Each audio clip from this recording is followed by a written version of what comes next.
Mr. Shit Show 2020 came and went, but no, that's not right. It hasn't actually gone anywhere. We're still in the middle of it. I feel like we could have kept last week's 3-hour-long election night live stream going all week and still have plenty to talk about. I'm glad you guys have decided to join us tonight for a 1 week after post-election breakdown. I am your host, Token, joined with my partner in crime, Mr. Dustin Hobbs, out there in central Nebraska. Mr. Hobbs, you got what, 3% in your election last Tuesday? 3.8, almost 4. 10,700 people decided to come out and check the box next to my name for whatever reason, and I am humbled beyond belief with that. That is amazing, because I did absolutely no campaigning, sent out no mailers, did no lit drops, did no door hanging, talked to almost nobody, got almost exposure with the exception of a couple of short blurbs on local TV and one really good radio interview that I will say that I knocked, I think. All right. I mean, I would say that you got an Antifa bump, but let's be completely honest. Yeah. Nobody saw that post. Antifa Nebraska made. When I shared that post to our page, I am 100% confident we got more reach on that post than they got on the original. Oh, yeah. Absolutely, because you look at it, there was way more interaction on that post when we shared it than there was on the actual post. So I am very confident that we have fairly more reach. Yeah, and I think that once a few people called them out for deleting comments on the original post, I went back a few days ago and looked at it, and it was all like either my old lady or fans from our site calling them shitheads. So I think that you posting that picture from their page got them more traffic than they ever did organically. So, well, of course, because the post-election bump that we've had is quite substantial, and it's nice seeing that Facebook's finally letting people see our page again. That's nice. Thank you, Facebook. Right after the election, what are the odds? I gotta say, it also probably has something to do with the fact that I've been posting like 5 times, 6 times a day to our page since the election, because there's so many memes that can be made from this election. I think one I made has gotten more reach than just about all others for the year, because we've been throttled like fucking crazy all year since last Thanksgiving. We've been throttled. So it's fun. It's fun to be back. It's fun to actually have people seeing our content again. Mercedes says you're welcome, because she went out and talked to a whole bunch of people on your behalf. So thank you, Mercedes. Hobbs very much appreciates it, and we look forward to Antifa Nebraska coming after you for your support of no good, very bad Nazi over here. Yep, my boss says that they've got about 8 or 9 emails about what a terrible, awful person I am and who should be fired. All of them from very obvious sock accounts. So, yeah. 8 or 9, man. You would think that Antifa Nebraska would be able to muster up a larger force than that, but apparently not. I'm just waiting.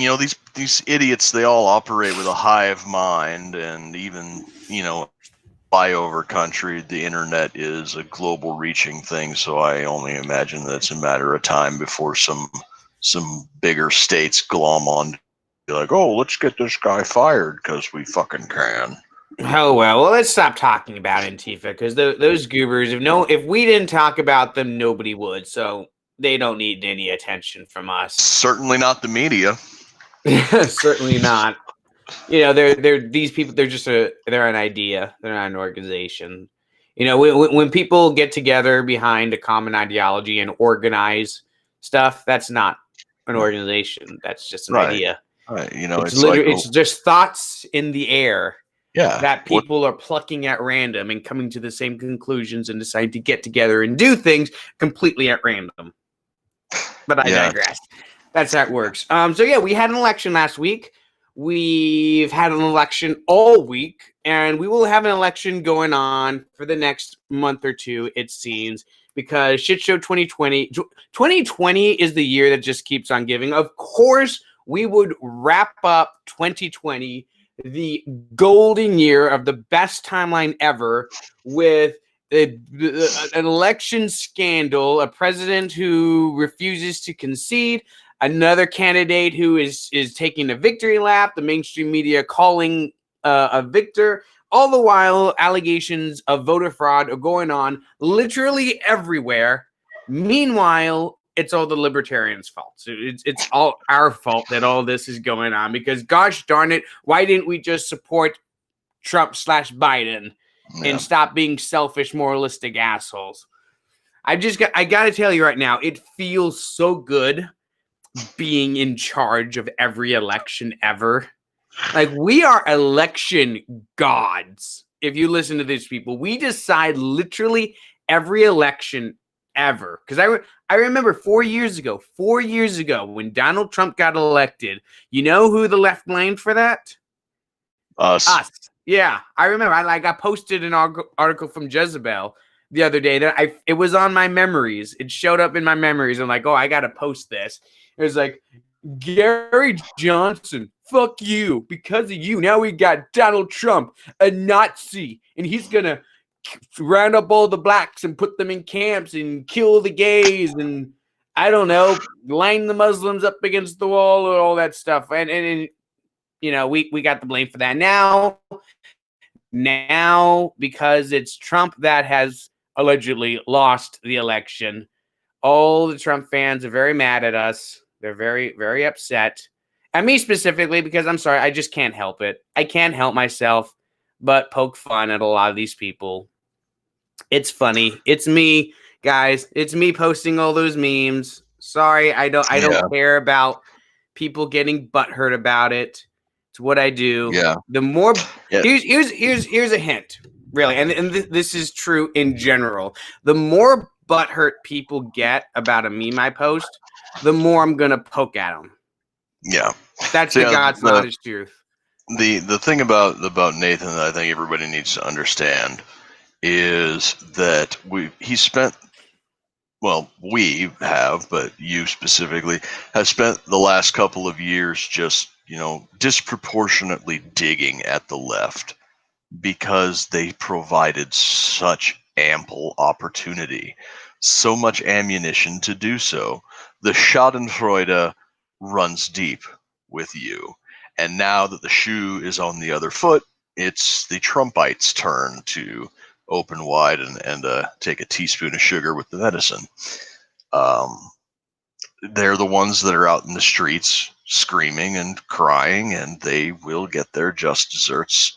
And I'm sure that a year from now, people will accuse you and Roads to Liberty in a broader sense of being Biden shills in the same way that the crying left accused us of being Trump shills for the past couple of years, simply because pouring salt on salt seems to be your stock in trade. It's fun, dude. I enjoy this. I mean, it's not like I haven't gone in these binges of going after one particular set of people or another. I remember partway through the year, I posted a meme making fun of white nationalists, and a bunch of racist idiots decided to report this meme, and Facebook took it down because enough people reported it. So I spent the next week making fun of these people, and they got all pissy and left the page, and good riddance. Didn't want you here anyway. Fuck you. Go away. I've never once shied away. And I've never once cared about losing a particular audience. Like, I'm going to post what I want, right? And if you like my stuff, stay on the page. If you don't like it, you're free to go. But whatever. Yeah. For this last week, it's been the Trump people who have been getting shit on. And you know what? I understand. There's a lot of allegations of voter fraud going on right now. Emotions are running high. A lot of people are angry. A lot of people are upset. But you know what? That's the best environment to post memes poking fun at people. So, oh well. Look, guys. Here's the thing. For the last 4 years, the right has been laughing their asses off at how the leftist snowflakes have been crying nonstop. And you know what? I've been right there with you because they're hilarious. The left has been fucking insufferable since Donald Trump got elected. But shoes on the other foot, you got to take it. All right? Don't be butthurt about it. It's going to happen. Take it like a man, man. Right? Yeah, there's gonna be a segment. Patriot fans right now. Every NFL fan in the country is laughing at Patriot fans right now because the Patriots suck. That's Trump fans right now. They've been riding high for years now, and now they're on the bottom of the totem pole crying. Everyone's making fun of them. Come on, take it like a man. Yeah, there's going to be a certain subset of right-wingers, Trump fans, whatever, that are not going to get over it if these recount lawsuits don't go their way. And these are the people like the Liberty Hangout people that say things like, the God Emperor Trump unironically. The people that are calling for him to secede Middle America away from the Union and declare himself king, and would be totally okay with that. These people that are throwing the baby of America out with the bathwater of an unfavorable electoral process. It's like you guys are absolutely insane. Donald Trump is a man. He's one man, and it's not going to be the end of the world. If it comes back after these recounts and these lawsuits that Joe Biden is the winner, pitching a fit like the left has done for the past 4 years is not only going to be embarrassing, it's going to be counterproductive. It's going to be hypocritical. It will accomplish nothing. The best thing to do would be to simply do what we did in 2008 and 2012 when Obama was elected president. It's put your nose to the grindstone and be prepared for an uphill battle. Only difference this time is that Joe Biden is an old white man, and he can't hide behind race card to act as his permanent perpetual shield. That's what he's got Kamala for. That's what he's got Kamala for. You're probably not wrong. Not wrong at all. And what makes it better this time is, for libertarians, one of the things we want in government is gridlock.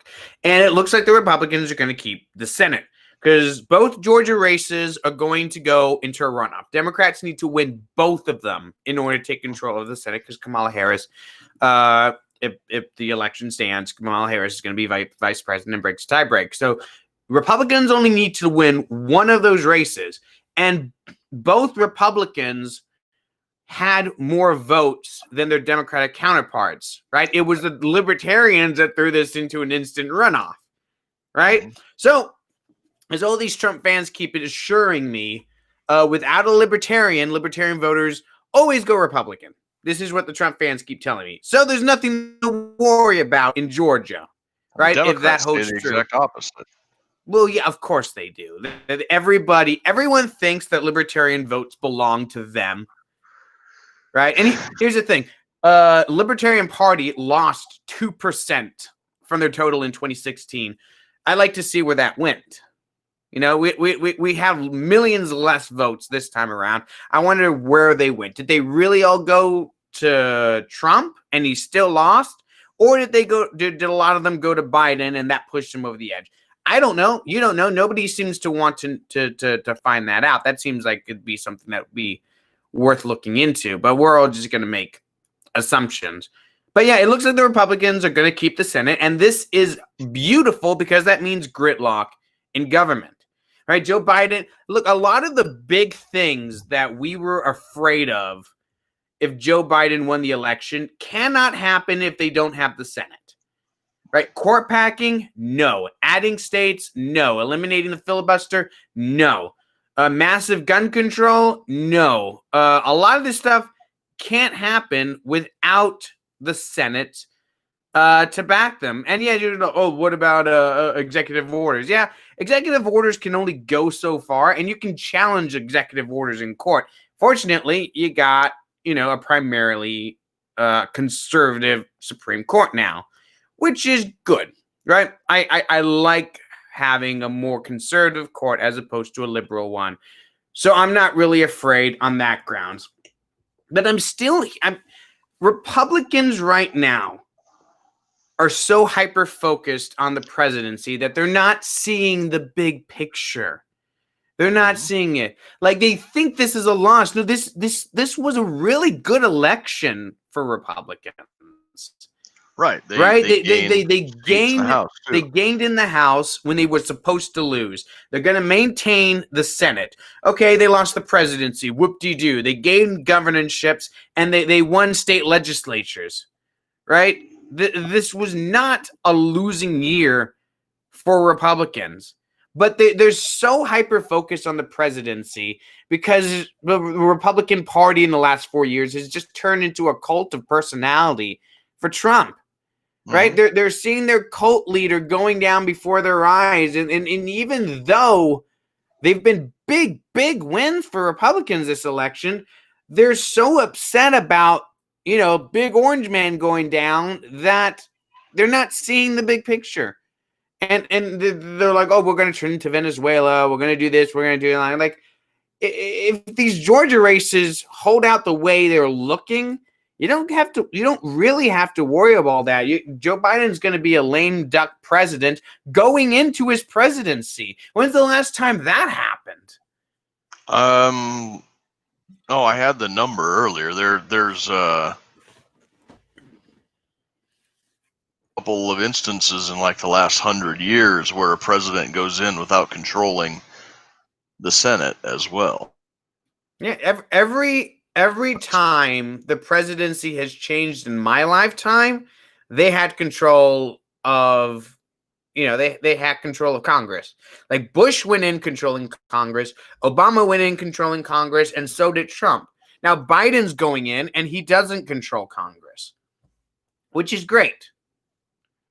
Yep, it's absolutely fantastic. You know, gridlock is what you want when you have a situation like this. I wouldn't want a Democrat monoparty control any more than I would want a Republican mono control. Although, to be fair, it does seem that the Democrats are a lot more proficient in pushing through their agenda when they have control of the executive and legislative branch than the Republicans are, because it seems that the Democrats like to create problems, blame them on Republicans, and then Republicans like to campaign on fixing those problems, which they do in perpetuity and never end up fixing them. So it's a very nice little symbiotic relationship that they have here. See, I think a lot of members of the left actually believe in the shit they're spewing. A lot of members of the right do not. Right? You remember while Obama was president, how many times the House repealed Obamacare, knowing that the Senate was going to shoot that down. And then what happens when they take control of the Senate and they take the White House? All of a sudden that's gone. All of a sudden that's not important anymore. Right? So the Republicans lack convictions. And now Obamacare is just one of those things where no one's talking about it anymore. It's like Trump's like, oh yeah, it's terrible, but we're gonna keep the preconditions thing. It's like that's the whole thing, man. That's the whole thing. You can't keep the preconditions and get rid of everything else because the preconditions kind of rely on the individual mandate, right? Obama didn't create the individual mandate just to be mean. He created it because covering preconditions relies on it, right? It's He knew it was unpopular, but you're essentially using the mandate of healthy people being mandated to have insurance as a kind of backdoor subsidy in order to cover those people with pre-existing conditions. It's slimy, and it, ultimately was designed to fail, but that was sort of the logic behind it. Yeah, the whole purpose of it was just to push the conversation further to the left. And that's what it's done. Now, nobody actually likes Obamacare, but there's little bits and pieces that people get attached to, and they're like, we got to keep that, we got to keep that, we got to keep that. Now you have Joe Biden being like, well, now we need Biden care. Right? It's like, well, you were vice president when Obamacare was implemented. Well, what, you didn't speak up then with your brilliant ideas? No, the whole strategy is just to push things further to the left. And the Republican Party is so absolutely inept that they allow themselves to be dragged in that direction.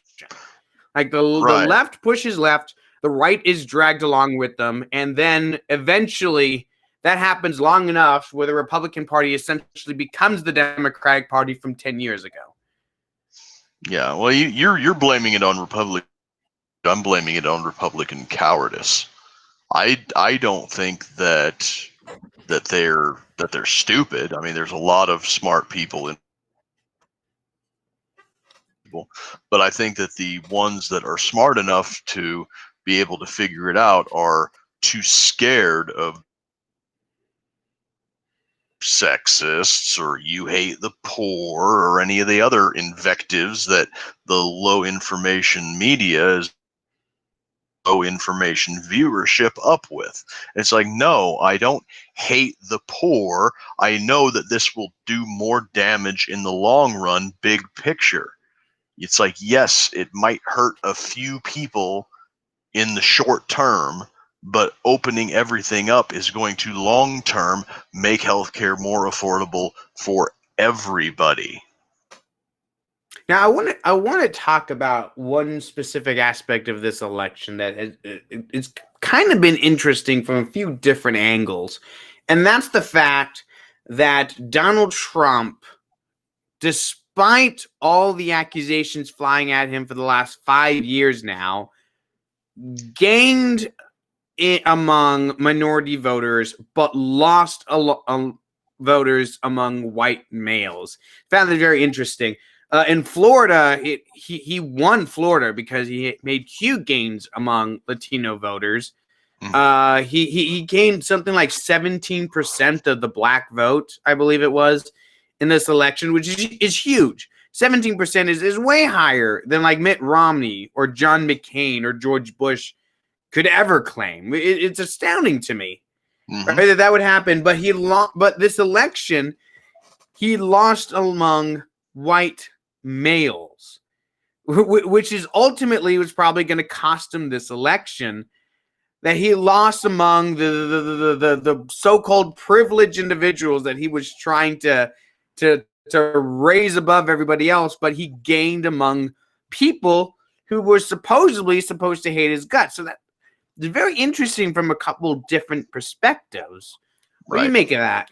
Well, his huge gains that he made in Florida, especially amongst Hispanic voters, was primarily amongst Cuban Americans in the Miami-Dade area, because he had a very, very good ground game there with local Hispanic Spanish language radio ads targeting the Democrats' recent lurch towards socialism. And anybody who knows anything about Cuban Americans in South Florida knows that those motherfuckers hate communism because they escaped from it. And they have, it's like, oh, well, Castro killed Grandpa. And if the Democrats are talking about wanting to become Castro, then this is probably not the party for me to support. So he did a really good job of outreach on Spanish-speaking radio down in that area. I think that the kind of 11th hour bumps that he got from prominent like rappers and black actors and professional athletes is probably one of the main reasons he saw an uptick in the black vote. I'm sure that like Kanye and several of the other ones that endorsed him, even though Kanye him some crazy how Kanye still said that he liked him. As far as the loss of support amongst white men, I'd say that it's probably a combination of two factors. More than likely, it's overwhelming white males equals evil, you're racist, you're terrible, you're the cause of all of our problems, has sort of cut all segment of the white male population. Oh, I don't want to be a racist, so I better not vote Trump. That's probably a small probably a bigger chunk of it were guys that saw all of the outreach that he was doing, all of the pandering towards minorities and everything, and were just turned off by it. It was like, if you're out here claiming to be like a president for America and make America great again, but then you're like bending over backwards for all of these special interests and hyphenated American outreach, pick one. Don't talk out both sides of your mouth on this issue. And where those votes went, I don't know. Maybe they were the large chunk of the libertarian vote that swung, states one way or the other, and now that's why the libertarians are the most evil sect in American politics right now. So I don't know. What do you make of it? Well, it is interesting losing among the white male vote. I mean, and that's probably a larger proportion of the electorate than these other demographics we're talking about. Mm-hmm. So just based on pure numbers. And I mean, it probably has to, a lot of it probably has to do with people who didn't vote in 2016. Because you got to remember, the biggest reason that Donald Trump won in 2016 isn't because he was like the most popular candidate of all time. It's a lot because people didn't like either candidates, right? So they may have stayed home like, oh, Hillary Clinton. Ugh. And two, a lot of people thought the election was in the bag for Hillary 4 years ago and didn't bother going to the polling place. And they learned from that. They're like, oh, I'm not going to make that mistake again. I'm going to go vote this time. And I gotta think that a lot of that was a lot of people this time around, right? A lot of people who previously thought, oh, Trump's not going to win, decided to go out and vote this time. So it's a lot of people who didn't vote last time around. But when it comes to the minority voter thing, it's very interesting because it really cuts against the outright racist mindset that a lot of Democrats have regarding racial minorities in this country, especially Hispanics, because it makes even less sense when it comes to Hispanic voters. Because like African American voters, they're culturally very similar to each other. I know there's a lot of Black Americans from the Caribbean, a lot of immigrants from Africa, but mainly most African Americans are descendant from African slaves brought to this country back in colonial times. Whereas Hispanics are very different, right? Hispanics are come from a very large number of different countries and different regions in the Americas. Like Puerto Ricans are not Mexicans, who aren't Venezuelans, who aren't Cubans, who aren't Dominicans, right? These are very completely different sets of people. It's like saying generic Asian without, understanding there's a difference between Koreans, Japanese, and Chinese. It's like saying generic white when talking about Europe and not understanding there's a difference between a Frenchman, an Englishman, a German, an Italian. There's differences between all these people. They're not all the same thing. It's just lump them all into one group the way a lot of people like to with Hispanics and say, oh, the Hispanic vote is going to do this. It's just stupid. It's just stupid. There's a lot of diversity in the Hispanic community. I mean, take my family, for instance. I know for sure there's two Trump voters in my family. I know for sure there's at least one Biden voter in my family and one Jorgensen voter for sure, possibly two more. I haven't asked them, but I don't need to ask people who they voted for all the time. The different mindsets in just my family alone, right? Just my family alone. And it really cuts against the idea that we're all a hive mind, or that minorities in general are just a hive mind who all think the same and have the same opinions and are all going to vote the same way, right? Different things attract different people to different candidates, right? A lot of Hispanics are culturally conservative people who would naturally belong in the Republican Party or be attracted to conservative candidates.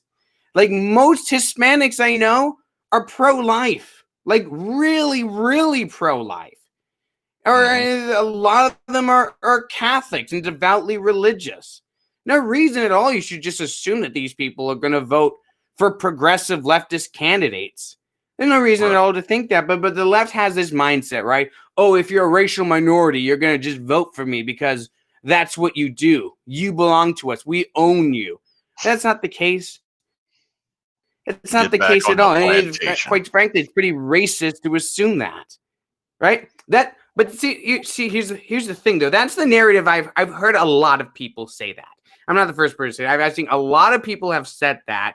A lot of right-wing people have said that. And it's true. It's true. It'd be foolish of Republicans not to take advantage of that. It'd be foolish of libertarians not to try to take advantage of that. But there's a flip side to this too. There's a flip side to this very fact, because libertarians have been hearing from right-wingers for years, right? This is an argument that right-wingers try to reel in libertarians with, especially when it comes to like border control.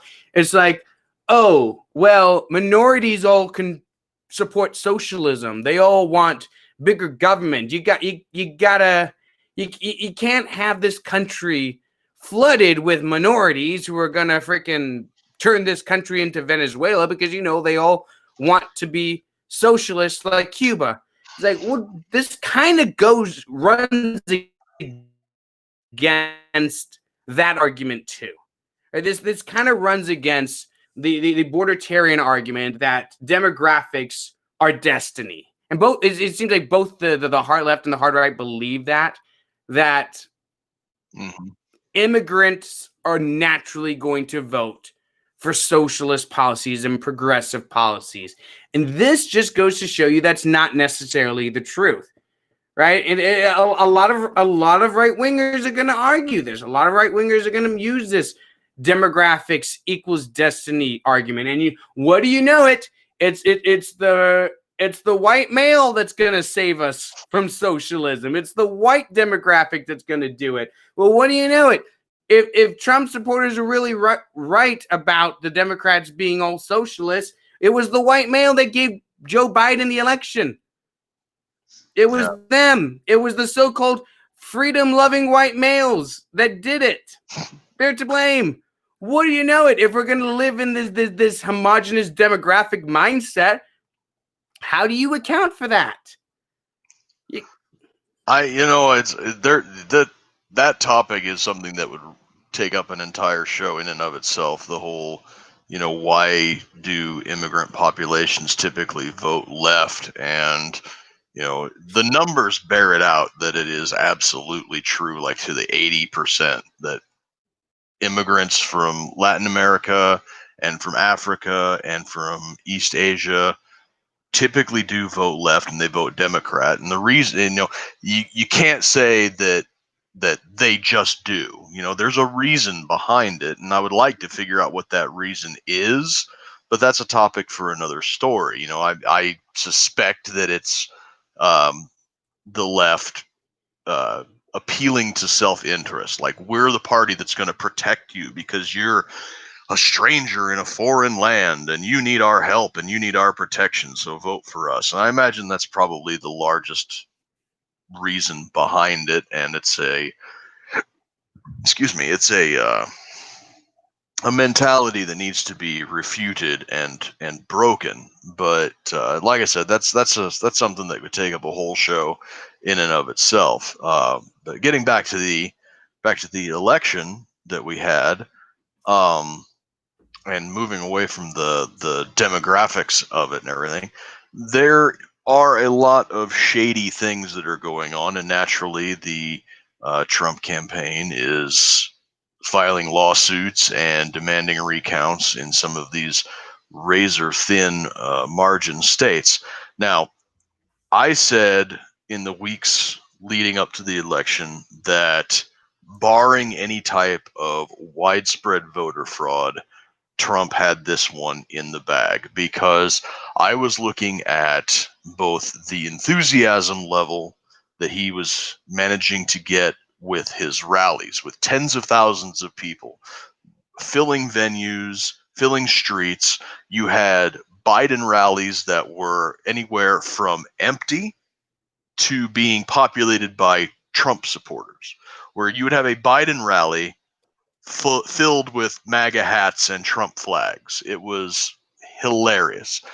The enthusiasm was there. The polling from places like Trafalgar Group that asked questions in a way that took the onus of the that took the burden of if this information gets out, will I be doxxed and attacked? Took that burden off of the shoulders. And what I mean by that is Trafalgar, instead of asking, who are you voting for? They were asking, who do you think your neighbor is going to vote for? And they were dead on within a couple of percentage points in 2016, and they called it this year again for Trump. So looking at both the enthusiasm and the Trafalgar polling, I said that barring widespread.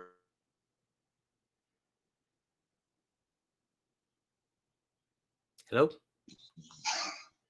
It remains to be seen. There are lawsuits, there are recounts, and we will be taking a look at that as the weeks progress, because the electors are not called until December the 14th. Now, either way that it shakes out, if they find no evidence of voter fraud, or voter fraud, I mean, voter fraud exists in every election. That's just a given. You're always going to get somebody that's going to be doing some shady stuff to one degree or another. If the voter fraud is not widespread, if it's just a few isolated cases, that's a good thing. Even if it means Biden wins. He's not the one that I would want to win, but even if he wins, a lack of systemic voter fraud is our elections are secure. It means that the process works, and it means that we can have faith in our institutions. Convert. Do find instances of massive, wide-scale, systemic voter fraud at a level that is election tipping. That is also a good thing, because that means that the investigative mechanisms that we have to root these sorts of things out also works. It means that we know what it looks like, and it means that the people who perpetuated it will be, hopefully, held to justice. And the actual results of the election will come out, and whatever that may be, it may be. So either way it goes is a good thing, and neither side, if they have nothing to hide, should be worried about these investigations, these lawsuits, or these recounts. Exactly, and this is why you guys need libertarians, because we're the only ones here who have a vested interest in simply knowing what the truth of the matter is, as opposed to just shilling for one side or the other. Because I would like to know that either way, I just want to know the truth. Now, me personally, I suspect that a lot of this voter fraud stuff is blown out of proportion. And like you said, yeah, voter fraud exists in every election. That's a given. And maybe there's a lot more this time than there was 4 years ago because of the unique circumstances of our election. But at the end of the day, I think Joe Biden did win this election, and that is what the investigations are going to end up showing. But if that's not the case, I want to know that. Like, I want to know for certain that the person who is inaugurated on January 20th did indeed win the election. And if it requires us to go through these lawsuits and litigation and investigations, then do that. Now, if for no other reason than to put people's minds at ease, right? There's no reason not to do it, right? If you're just going to investigate it, whether you find something or not, there's no there's no harm in doing that. So yeah, go have your investigations, do your lawsuits, litigate them, and find the truth. And you know what? If it ends up that Joe Biden really did win this election, so be it.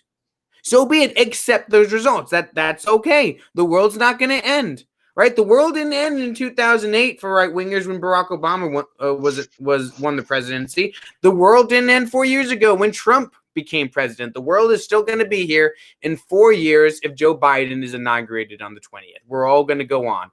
And it's kind of funny to me to see people losing their minds, thinking the world's going to end because of this. Like if you're a Trump supporter, right? You had 4 years of the guy you wanted being president. That's never happened for a libertarian. I've never had the person I wanted win the election. That's never happened for me. And every 4 years is like a new dirtbag's president. Oh, well, we're going to talk shit about this person for the next 4 years. Get ready for it. Right? That's what we do, because we know that we're not going to have a sudden libertarian moment. Like Ron Paul didn't win the election. You didn't see me out in the street burning shit down, right? You didn't see me doom and glooming, thinking, oh, the world's going to end now. Yeah, a shitty person's president. Spoiler alert, that's always the case. A shitty person is always the president. Shitty people are always in charge of Congress. That is literally true all the time. Right? Our job is to push back against them, right? It's not to pretend that the world's going to end because senile old man beat bad orange man. We'll be okay, guys. I promise we're going to be okay. Right. Now, with that being said, there are a few very strange anomalies that we were kind of talking about before we started into the show, before we went live. Very very suspicious. I think I brought up Pennsylvania's voter dumps in the middle of the night when vote counting was called for the evening. That one is probably the most flagrant and in your face, I think, of all of them so far. Didn't Nevada also like stop counting for the night? Yeah, they did. And that's especially ironic coming from Nevada. Right? Yeah. Those guys are up all night anyway. What do you mean you can't stay up all night to count votes? You all had to go to the strip club and gamble? Is that where you all went? Yeah. Yeah, the voter dumps in the middle of the night.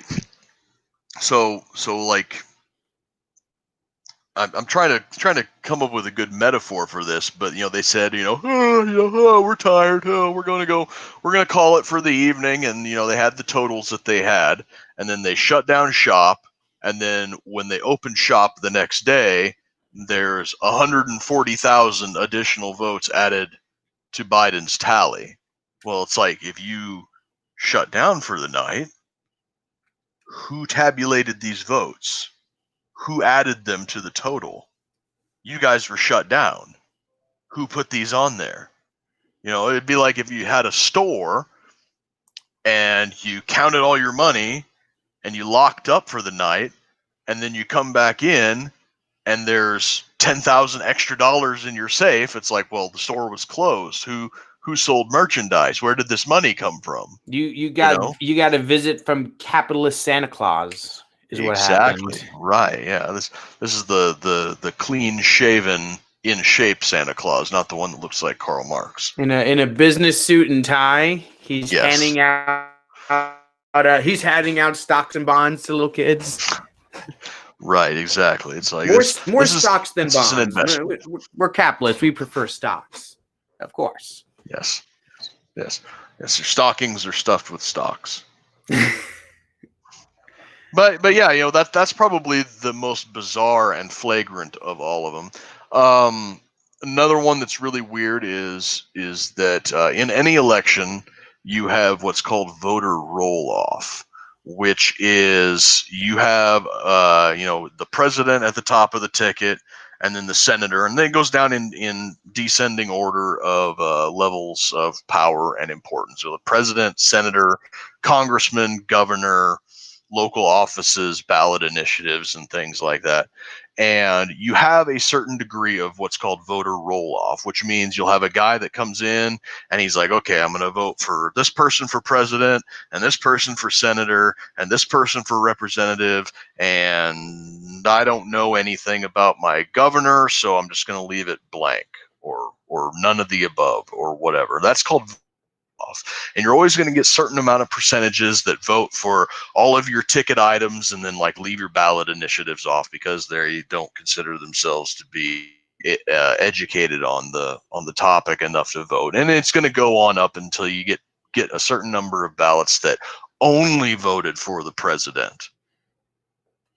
In a typical election, I heard somewhere today that a typical election where you get top of the ticket voting for president typically between like 1 or 2%, because most people are cognizant enough of their senators and representatives to at least have of the the person of the party, Republican, Democrat, Libertarian, whatever. Most people at least have that much knowledge.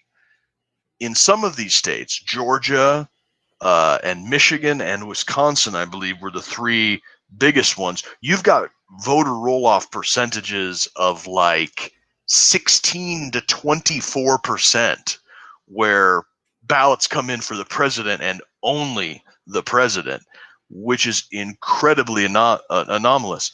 In Georgia, it was 95,000 ballots different between the president and the Democrat senator, whereas the difference between Donald Trump and the Republican senator was somewhere in the high 800s.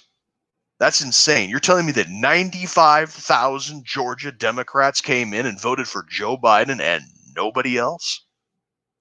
That's a little bit suspicious. It's very anomalous. It's something that doesn't necessarily happen ever. And it's one of those red flags that gets thrown up. Yeah, it's definitely, and that's the thing about, there's a lot of red flags being sent up in this election season. There's a lot of stuff that looks fishy, which is why I say, yeah, investigate it. I would like to get to the truth of it. Now, to me, a lot of it just sounds like either sour grapes and it being the predictable ending.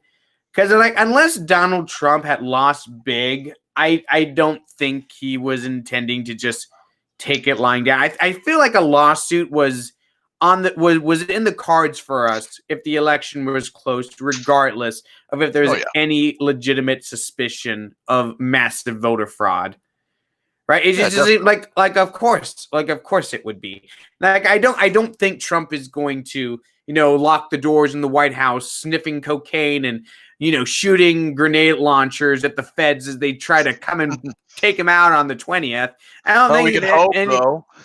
It'd be funny as shit if that happened. But yeah, I don't think that's in the cards for us. But I do think that Trump is, if he ends up losing this thing, which it looks like he's probably going to, I think he's going to be saying for the rest of his life that he got cheated out of it.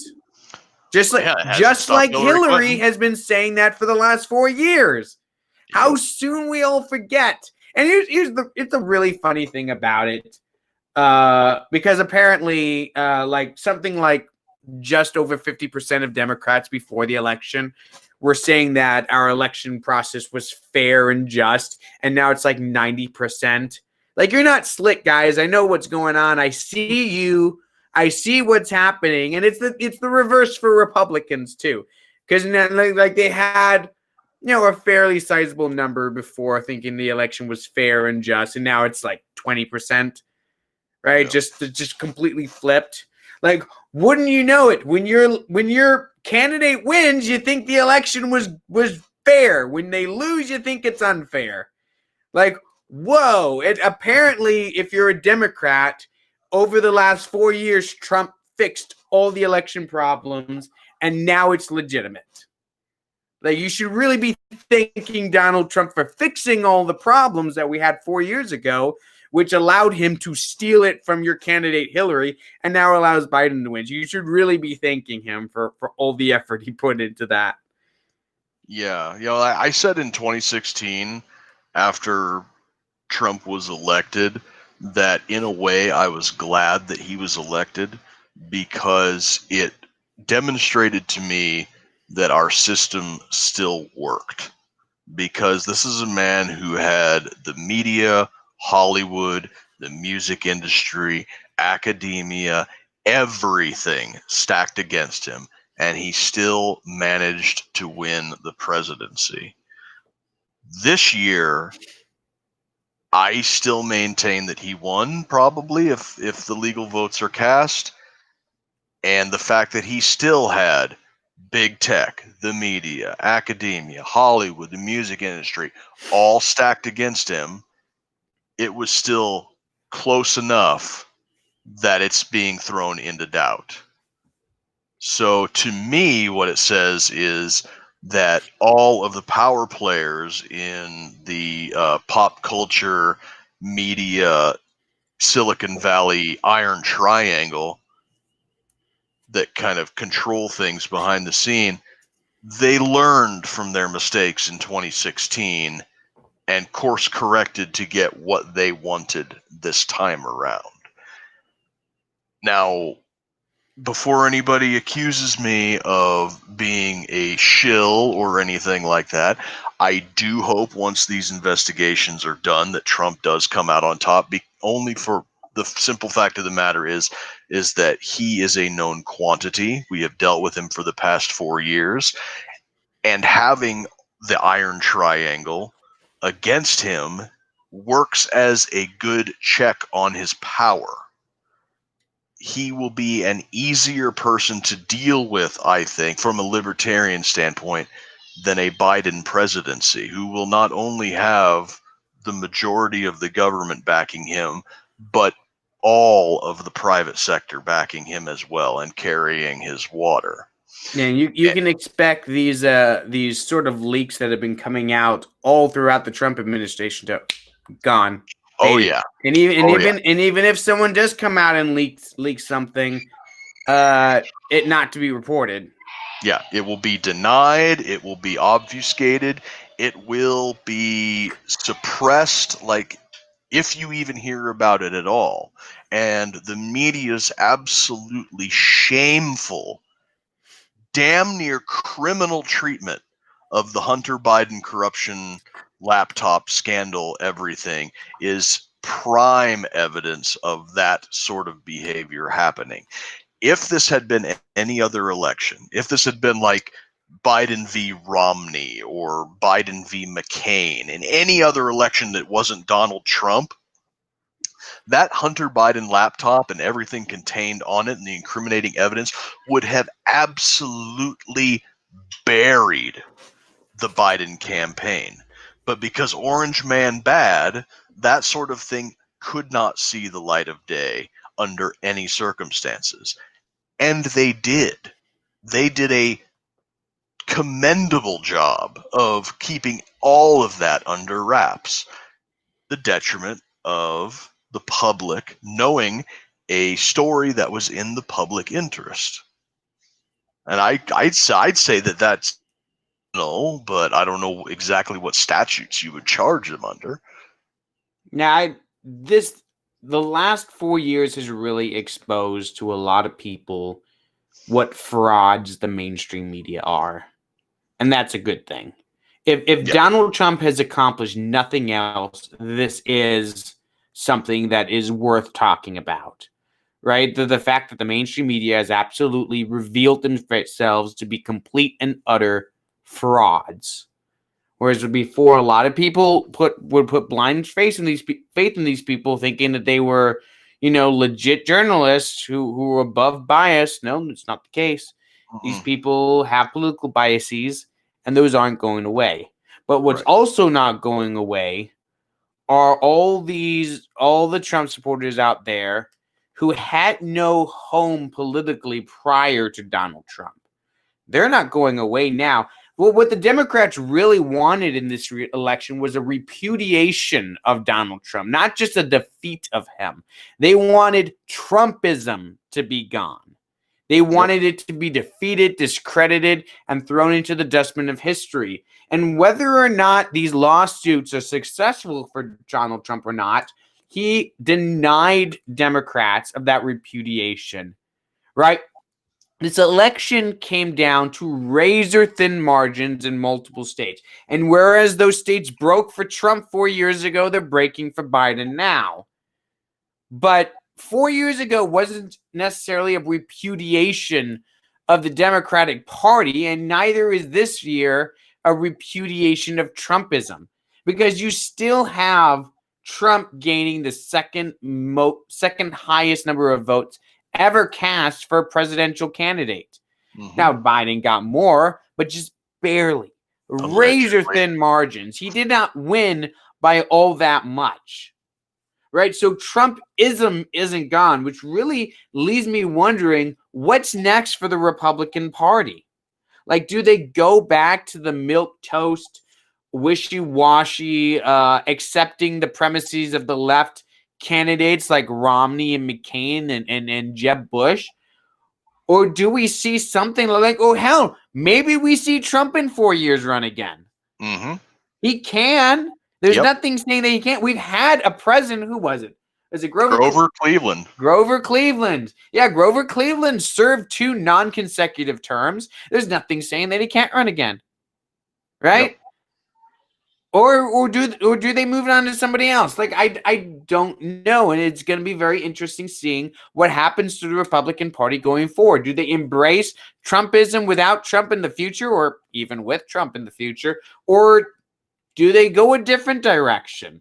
Like, I can't see them going back to the milquetoast Mitt Romneys of the world, but might there be an opening for someone like Rand Paul or Ted Cruz?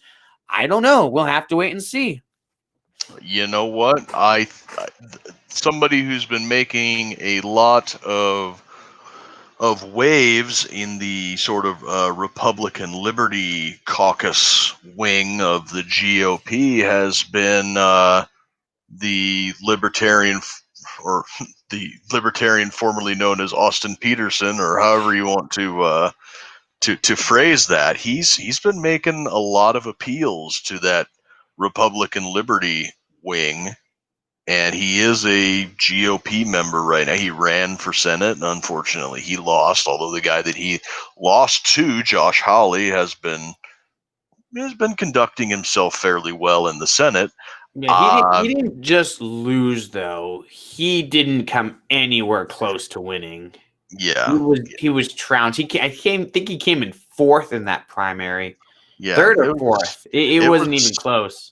It was pretty bad, but he's making some waves, and he's getting his name out there. So we could see a Donald Trump resurgence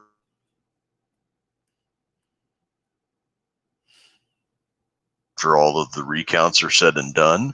And then who knows, maybe 20 going to see Austin Peterson surge to the forefront if he makes enough noise. I would be shocked if that were the case. But you know what? I'd rather it be someone like Austin than, I don't know, back to the same old neocons that we had before. Very true. That is like you said, Rand. That is the last thing I want, is a return to the old neoconservative Republican Party. Well, it's funny school neocons is right around the corner should Biden win this, because apparently Joe Biden is going to be taking foreign policy advice from none other than Halliburton Dick Cheney. Oh boy, I can't see that going over very well with his supporters. Yeah. But like Carl Krambeck said earlier in the comments, a lot of Democrats, they don't like Joe Biden, and that's a good thing. That is a good thing. It might also be a bad thing, because they don't dislike him for the reasons we dislike him. They dislike him because he's not leftist enough. And might that push him in their direction? I mean, it might. I mean, I don't think Joe Biden temperamentally wants to be dragged left by the Bernie Sanders crowd, but he might be anyway. Right? I mean, yeah, sure, he beat those guys, but then he brought Bernie Sanders in to help write his platform. And Bernie Sanders is sitting here talking up how awesome Joe Biden is. Right? Like, I know Bernie Sanders is a complete cuck and will just endorse anybody that has a D by their name. But it is a possibility that they managed to drag Joe Biden further to the left, and that's not a good thing. No. Yeah, the flip side to that, though, is going to be when the foreign wars and the corporatism and the cronyism and the corporate bailouts and the police violence and the locking up nonviolent offenders and all of the terrible things that we've been browbeaten for the past 4 years over about why America is just such a terrible, terrible place. When all of that continues, the mental gymnastics coming from the left is going to blow your mind.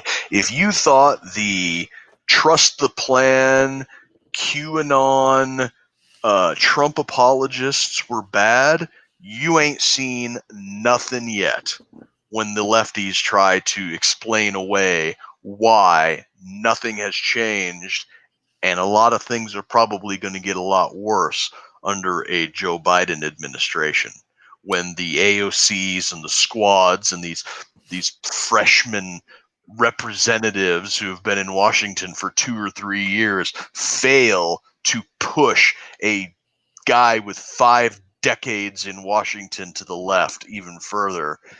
They're not going to take it well, and you're going to see more screeching, more screaming, more major coastal cities being to control themselves don't get their way. Yeah, and there is a schism going on within the Democratic Party right now. Like, the Democrats lost seats in the House. They were supposed to gain seats, but they lost them instead. That's a huge deal. And a lot of that probably lies on the back of the more progressive members of Congress pushing people away from them. Like, the Democrats are going through a schism right now. They're going through a schism. They're trying to figure out what the future of their party is. Is it going back to the sort of blue-collar workers' party that they had under the Clinton administration, or are they going to go full-blown SJW going into the future? Like, what's the future of the party? Is it milquetoast Democrats like Nancy Pelosi, or is it radicals like AOC? That's the question for them. And as much as we hate both of them, I really would hate to see this country pushed further left than it already is, because the Republicans are just going to go along with it eventually. Right, eventually. Yeah, the milquetoast Nancy Pelosi's of the world are easier to deal with when they're in power, because they're Machiavellian and they take things very, very slowly. Yeah. When the AOC types get the levers of power, they just crank it up to 11, full steam ahead, and we're going to get as much done as we can in the time that we can get it.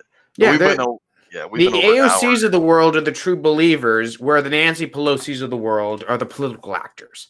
Like, Nancy Pelosi isn't in this because she's a wide-eyed ideologue who wants to push forward all these radical proposals. Like, she'll do what she thinks will help her maintain power.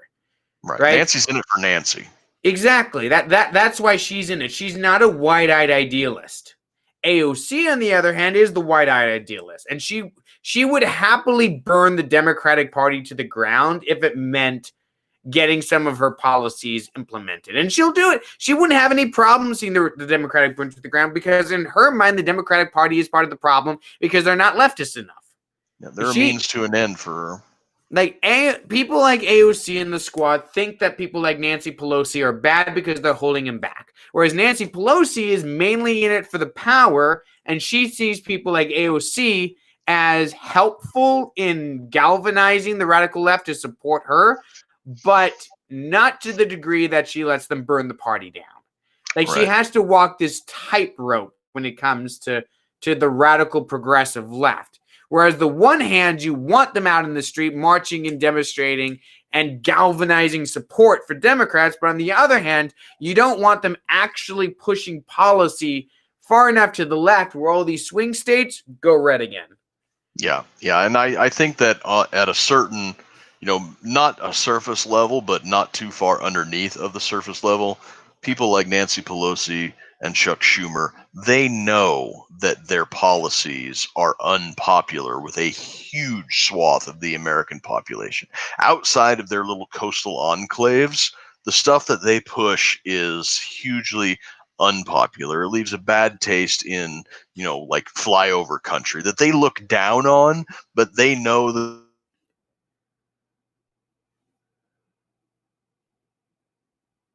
in order for this whole shambling mess to keep ball, they push things when they can, but only a little, just enough to turn up the temperature just another degree or so that we have a chance to get used to it before they can crank it up just a little bit more. They're whereas the AOC squad types are the ones that are just like, fuck it, we need it, and we need it right now, and damn the consequences. All right, everyone, that's gonna wrap it up for us tonight. Before we go, I do want to show you some of our fantastic shirts that we have available. We should probably take some of these Joe Jorgensen's one down now that the election is over and she is no longer running for president. By the way, we're going to have to talk one of these days about the disappointing showing for the Libertarian Party this time around. Not the best selection for libertarians, let me tell you. That's a topic for another night. Go to Rhodes. Not right. Go to Rhodes to buy our merchandise. And if you want to see episodes of Think Liberty, go to think-liberty.com and subscribe to Think Liberty on your favorite podcasting app. All right, everybody, that's it for us tonight. We'll see you again next week. Hopefully all this election stuff will be wrapped up, but probably not. So we'll be back next week.